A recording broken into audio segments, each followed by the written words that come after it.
Hi, this is Cross.Enabla going over 11.6, the calculus of vector valued functions. So in our previous video for section 11.5, we touched a little bit on vector valued functions. There's the one example we had where you're trying to solve for the tangent line at a specific point in space, right? In this video, we're going to be expanding on that example for all rules of calculus of vector valued functions, right? So we have the definition of a vector valued function where it associates a vector output f of t to a scalar input. So like for example, f of t equals little f of t I hat plus g of t j hat in 2D. So in essence, this is going to give us a result for it to be like a common one we've seen in pre-calculus and calculus 1 and 2 is a circle of cosine t sine t. And in fact, we can call these f of t and g of t because they're just both perspective functions and they return back a scalar output, right? I mean, not a scalar output, scalar input. You put a scalar input of t, you plug it in, and it goes along the circle, right? Like this, and so on and so forth, right?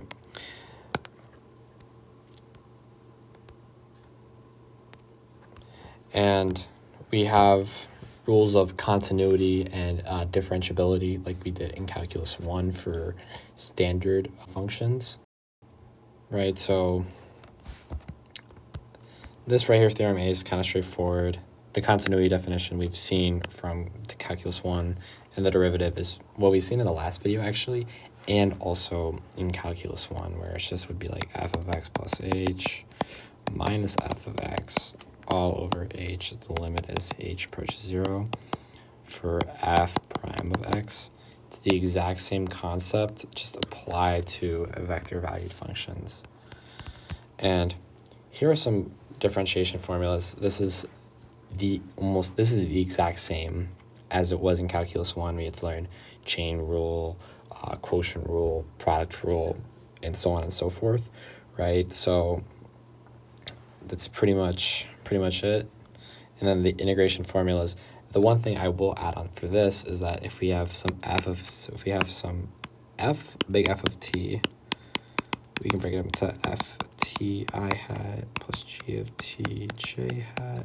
We can integrate these separately by our integration rules from Calculus 1, where we said that if we had like some function f of x plus g of x dx, this is the same thing as saying that if we have f of x dx plus the separate integral g of x dx, right? Those two things are one and the same, right?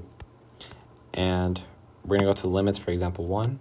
This one is relatively straightforward, so feel free to try this one on your own. Pause the video if you would like, and we'll jump right into it. So for this, we would get t sine of t divided by t squared I hat. So we can just see that's going to be sine of t over t. And as t gets really large, the sine of t gets irrelevant, so it's going to become 0.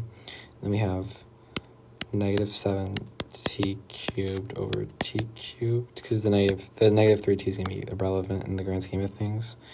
And these and this cancels, it's going to be negative 7, so it's going to be 0 comma negative 7 for our answer.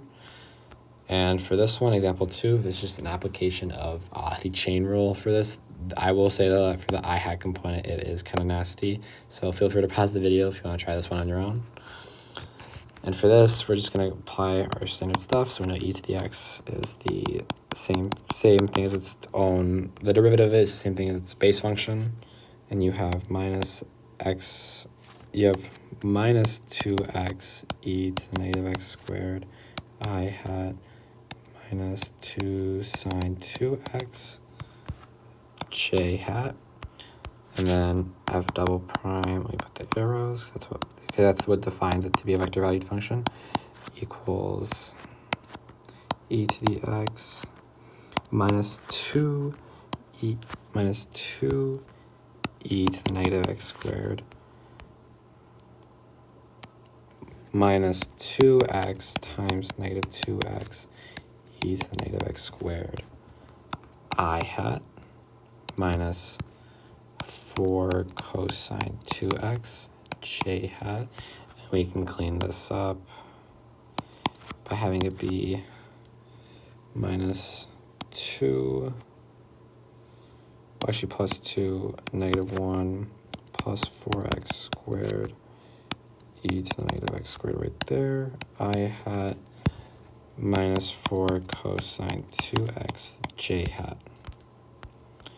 And then example 3, f of y equals tan squared y I hat plus this whole expression. This is going to be kind of nasty. It's a lot of chain rules, especially for that j hat component. So again, you get the general idea of this, but we can still try this. So feel free to pause the video or skip ahead if you would like.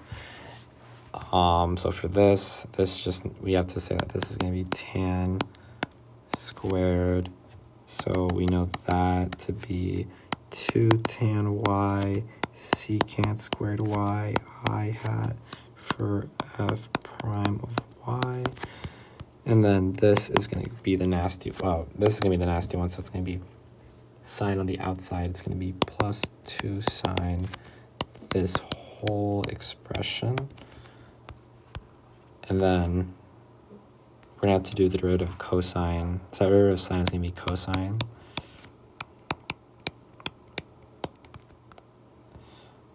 And then the derivative on the inside, we already solved for that earlier, so we'll just put that back to tan y secant squared y j hat. This whole thing, we can try and use algebra to solve for it. And then the most disappointing part of the solve is that you take the derivative of 3y with respect to y, you get 3k hat. How disappointing.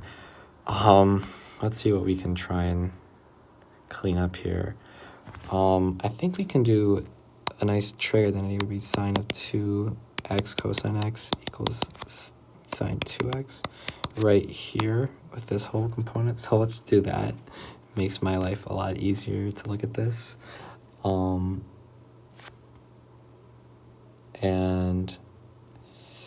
it would be sine of 2 tan squared y times 2 sine y over cosine cubed y. It doesn't really help that much, but I guess for the sake of simplicity, we can have that. We have 2 tan y secant squared y I hat and plus 3k hat. How disappointing that third one was, but that's what f prime of y would look like. And then we get to the indefinite integrals of vector valued functions. So if your if your integral is not bounded like this, you're still going to get a constant. But from calculus 1, we just got a constant plus c. So like, for example, if we did the antiderivative of this, right, of f prime of x dx, we would return f of x plus some c, because when we take the derivative of the constant, it's 0. But now that we're in 3D space, the point refers to, the c refers to an actual point in space, not just an actual value, right? And we can see that in the definition here. So we can do this, and this is just a lot of rules from calculus 1 and calculus 2, so it's not the end of the world, but it's just a lot of tedious stuff going along with it. So feel free to pause the video, try and solve example 5 on your own. So we can break this up into separate integrals. See a nice little u sub right here. 2u du, du equals 2t dt. And then we can divide everything by 2t to get 1 over 2 root u. And then we would get 1 over 2 root u du, which is just going to be 2t squared plus 2. not 2, just be t squared plus 2 I hat. And then for this, be the integral of e to the negative 3t dt. This would just be negative 1/3 e to the negative 3t. Take the derivative of that, we get the same thing, so that'd be minus 1/3 e to the negative 3t j hat. And then for this, sine of 4t plus 1 dt. This is going to be negative 1/4 cosine of 4t plus t. So this becomes minus 1/4 cosine of 4t plus t k hat. And don't forget, since this is an indefinite integral, it's going to be plus big C, or we can write it as not that, but C1, C2, C3, where C1, C2, C3 are just the X, Y, and Z points of it in space. And for example 6, kind of along the same lines, but now it's actually bounded, so when we solve for the constant, it's going to be a lot, not going to be a lot more difficult, but it's going to be a little bit more moving parts with the problem, right? So feel free to pause the video to try and solve example 6 on your own. And we'll just jump right into it. So one thing I see is that we're given this point, so it's going to be r of 0 equals something. So it's going to be 0, 1, 0, because we don't see an I or J. So in that type of notation, we're just going to assume that it's going to be 0 for the I and k hat direction, right? And for this, we now have our bounds. We can now integrate this, and we can do 10 dt. We can do 10 dt to solve for it, and we get 10t for our x component. We get sine of t dt. We're going to get cosine, minus cosine of t. And then for t, we get t squared over 2 plus c1, c2, and c3. And this is our r of t. And if we plug in r of 0, we can get 0, negative 1, 0, plus c1, c2, c3. And now what we can say is, plugging in our points from above, we can see that C1 and C3 are going to be 0, so those don't matter. But we know that it's going to be 0, negative 1, 0, plus 0, C2, C3. I mean, sorry, not C3. We already know that's 0, so it doesn't matter. And we can say this is equal to 0, 1, 0. And from our vector addition rules from 11.11.2, we can add these up, and we can say that 1 equals negative 1 plus C2. So then we can say that 2 equals C2. And now we have all of our points, all of our values now, so we know this is 0, 2, 0.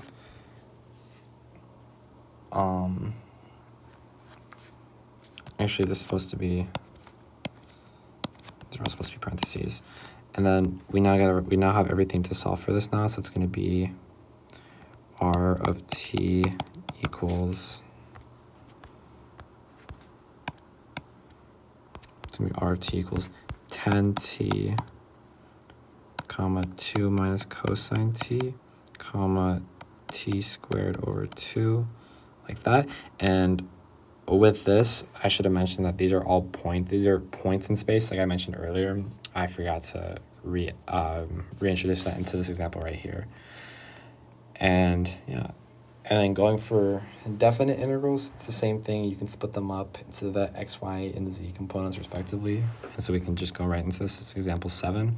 Feel free to pause the video. This is like a straightforward set of integrals, so it's not too terrible.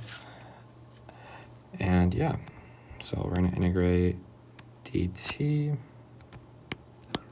from 0 to pi, and we're going to get I hat to be pi I hat, and then we have 0 to pi 3 cosine t over 2 dt.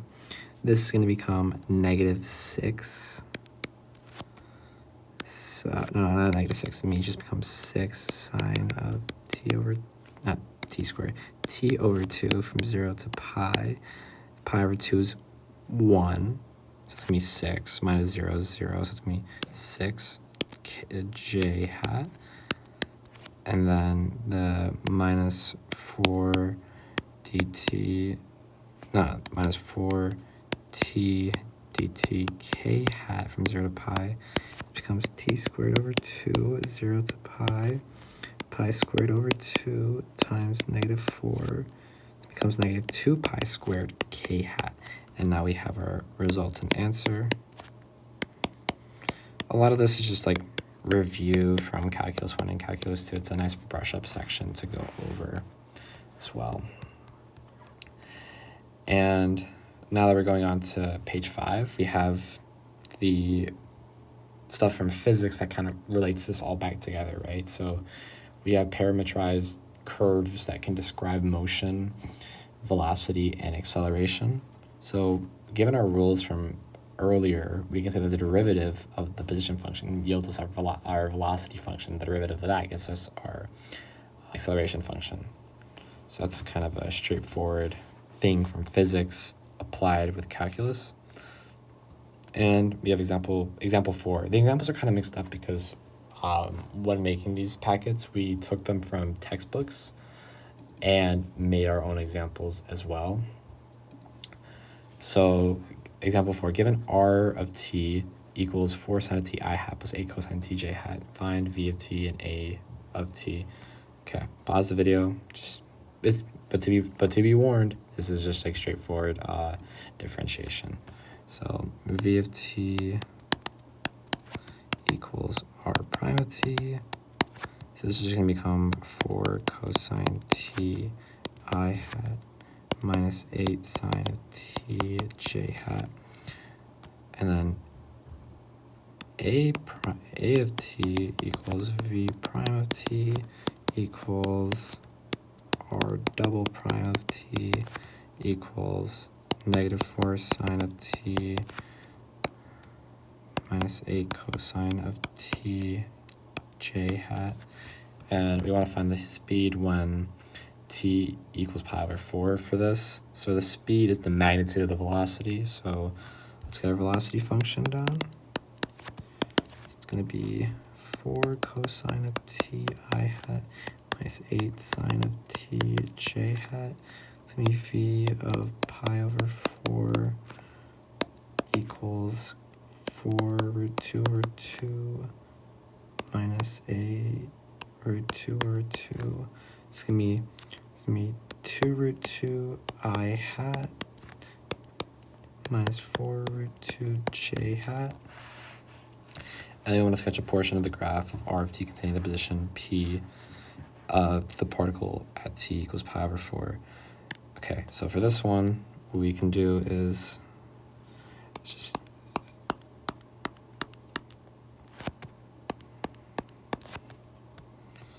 making sure. Oh, I flipped it actually. Let me just fix that real quick. Just say this is every one is 2.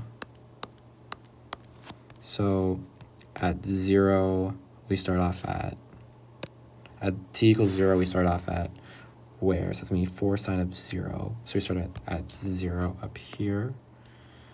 And then 8 cosine of 0 is that, right? And then pi over 2 is going to be, 4 sine of pi over 2. So that's 0, no, 4 sine of pi over 2 is going to be 4. So over here, somewhere in this direction. And then cosine of pi over 2 is 0, so over here, yeah. So this is like the stretch from t equals 0 to t equals pi over 2. And pi over 4 is like somewhere in the middle. So pi over 4 actually would be, let's just label this in blue actually, because blue is a nicer color than green on this. Blue's there. That's our position. Our velocity vector is going to be tangent to this. That's not a good color to use, actually. Let's use green instead.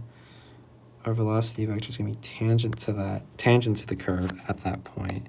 It's a better tangent would be something like this, honestly. Yeah, there you go. And then our acceleration at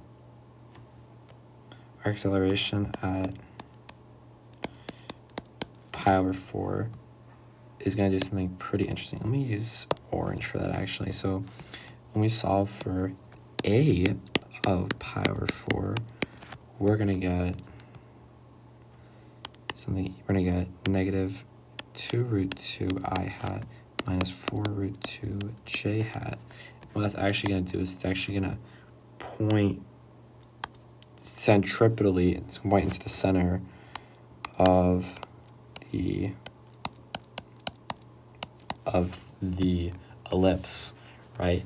And it's a concept we go over in physics, where your centripetal acceleration, your acceleration going around a curve is going to be like that. It's going to point right straight to the center.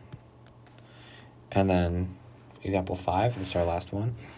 Suppose that an object moves around in a circle with a radius of r centered at 0, 0, and given a constant angular speed of omega radians per second. If its initial position is 0, r, find its acceleration. Okay, so if we know that the initial position is going to be r of t, and we know it's going to be 0, 0, so our radius is going to be r for this, r for that, and it's going to be something omega t.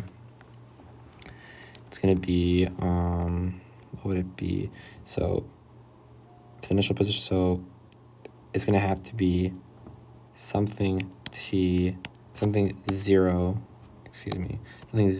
equals 0 for the x component. So I think it's going to be sine for this, or cosine of t. Our cosine of t is that. Does that track? Let's sketch this, honestly, to make sure that my assertion is correct. So it's going to be r of 0. This is r equals 0, pi over 2. This should work, yeah. And then you do the derivative twice. You're going to get this. And I'll just cut to the chase because this is some pretty straightforward differentiation. You're going to get omega squared r negative sine omega t, negative omega squared r cosine omega t. And this comes about because as you're going around, this is a really bad circle, let me draw it again for you guys. This is always going to go tangential to the circle, and it's going to go, not tangential, so it's going to be normal to the circle, excuse me. So it's going to be normal to the circle, 90 degrees, right? It's going to point straight to the center. And in physics, this is how we derive the v squared over r relationship, where we know that r omega equals v, so then we can just do r omega squared over r. It's going to be r squared omega squared over r. It's going to be r omega squared, like that. And that's pretty much covering everything of the calculus of vector valued functions. Thank you so much for watching, and I hope you guys have a fantastic day.